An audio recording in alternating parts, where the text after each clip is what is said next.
اللہ رب العالمین نے اہل ایمان کو اس میں ہدایت دی کہ آپ کا جو عمل ہے وہ آپ کے لیے اور دوسرے کا عمل دوسروں کے لیے۔ بعض مرتبہ ایسا ہوتا ہے کہ آدمی صحیح بات سے غلط استدلال کر لیتا ہے، اس میں بھی ایسا ہی معاملہ ہے۔ بعض لوگوں نے اس سے غلط استدلال یہ کیا کہ کسی کو ٹوکنا، کسی کو بولنا یہ ہمارا کام نہیں ہے، بلکہ ہم اپنا اچھا عمل کرتے رہے۔ حضرت عبداللہ بن مسعود رضی اللہ تعالیٰ عنہ نے ارشاد فرمایا یہ استدلال درست نہیں ہے۔ یہ کب ہے؟ جب آپ نے اتمام حجت کر دیا، بتا دیا، دین پہنچا دیا، برائی سے روک دیا، اب اس کے باوجود ایک آدمی اگر اس کے اوپر ڈٹا ہوا ہے۔ آپ دعوت کے اصول کو جانتے ہو، دعوت کے اصول یہ ہے، انکار منکر کے 4 درجات ہیں۔ علامہ ابن تیمیہ رحمۃ اللہ علیہ کہتے ہیں کہ دین کا کام کرنے والوں کو یہ 4 چیزیں جاننا، یہ چاروں درجے جاننا فرض ہے۔ وصیت کا جہاں تک معاملہ ہے، اللہ تعالیٰ نے اس کے احکامات بیان فرمائے کہ آدمی کو وصیت جب کرنا ہے تو کس طرح کرنا ہے۔ کس کے لیے وصیت؟ وصیت جو ہے وارث کے لیے نہیں، وارثین جو ہیں ان کے لیے اللہ نے حصہ متعین کر دیا ہے، بیٹے کا اتنا، بیٹی کا اتنا، ماں کا اتنا، اور اگر اولاد نرینہ نہ ہو تو بھائی اور بہنوں کا اتنا، سارے حصے اللہ نے مقرر کر دیے۔ وارثین کی تفصیل اللہ نے بتا دی، اب ان کے لیے وصیت کرو جن کے لیے وصیت کرنے کی چھوٹ ہے، وارث کے لیے اب وصیت نہیں ہے۔ وصیت اگر کسی کے ذمے ہے تو اس کو 3 رات بھی ایسی نہیں گزارنا چاہیے جب اس کے پاس اس کی وصیت تیار نہ ہو۔ عبداللہ ابن عمر رضی اللہ تعالیٰ عنہ کہتے ہیں کہ جب سے میں نے یہ حدیث سنی، میں نے کوئی ایک رات ایسی نہیں گزاری جب میری تکیہ کے نیچے میری وصیت تیار نہیں تھی۔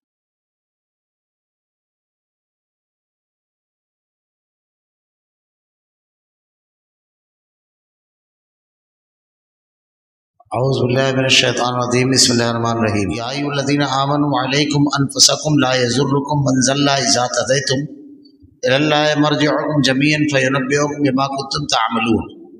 یا ایھا الذین آمنوا شہادۃ بینکم اذا حضر احدکم الموت حین الوصیۃ اثنان ذوی عدل منکم او آخران من غیرکم ان انتم ضربتم فی الارض فاصابتکم مصیبۃ الموت تحبسونها من بعد الصلاۃ فیقسمان باللہ ان ارتبتم لا نشتری به ثمنا ولو کان ذا قربى ولا نکتم شہادۃ اللہ انا اذا لمن الآثمین۔ فإن عثر على أنه استحق اسما فآخران يقومان مقامهما من الذين استحق عليهم الأوليان فيقسمان بالله لشهادتنا حق من شهادتهما وما اعتدينا إنا إذا لمن الظالمين۔ ذلك أدنى أن يأتوا بالشهادة على وجهها أو يخافوا أن ترد إيمان بعد إيمانهم واتقوا الله واسمعوا والله لا يهدي القوم الفاسقين۔ اے ایمان والو، اپنی فکر کرو، جب تم راہ راست پر چل رہے ہو تو جو شخص گمراہ رہے اس سے تمہارا کوئی نقصان نہیں، اللہ ہی کے پاس تم سب کو جانا ہے، پھر وہ تم سب کو بتا دے گا جو کچھ تم سب کرتے تھے۔ اے ایمان والو، تمہارے آپس میں 2 شخصوں کا گواہ ہونا مناسب ہے جب کہ تم میں کسی کی موت آنے لگے اور وصیت کرنے کا وقت ہو، تو وہ 2 شخص ایسے ہوں کہ دیندار ہوں، خواہ تم میں سے ہوں یا غیر لوگوں میں سے 2 شخص ہوں۔ اگر تم کہیں سفر میں گئے ہو اور تمہیں موت آ جائے اور اگر تم کو شبہ ہو تو ان دونوں کو بعد نماز روک لو، پھر دونوں اللہ کی قسم کھائیں ہم اس قسم کے عوض کوئی نفع نہیں لینا چاہتے، اگرچہ کوئی قرابت دار بھی ہو، اور اللہ تعالیٰ کی بابت کو ہم پوشیدہ نہ کریں گے، ہم اس حالت میں سخت گنہگار ہوں گے۔ پھر اگر اس کی اطلاع ہو کہ دونوں گواہ کسی گناہ کے مرتکب ہوئے ہیں تو ان لوگوں میں سے جن کے مقابلے میں گناہ کا ارتکاب ہوا تھا 2 شخص جو سب سے قریب تر ہے جہاں وہ دونوں کھڑے ہوئے تھے، یہ دونوں کھڑے ہوں، پھر دونوں اللہ کی قسم کھائیں بالیقین ہماری یہ قسم ان دونوں کو اس قسم سے زیادہ راست ہے، ہم نے ذرا تجاوز نہیں کیا، ہم اس حالت میں سخت و ظالم ہوں گے۔ یہ قریب ذریعہ ہے اس امر کا کہ وہ لوگ واقعے کو ٹھیک طور پر ظاہر کریں اور اس بات سے ڈر جائیں کہ ان سے قسمیں لینے کے بعد قسمیں الٹی پڑ جائیں گی۔ اللہ تعالیٰ سے ڈرو اور سنو، اللہ تعالیٰ فاسق لوگوں کو ہدایت نہیں دیتا، ہدایت نہیں کرتا۔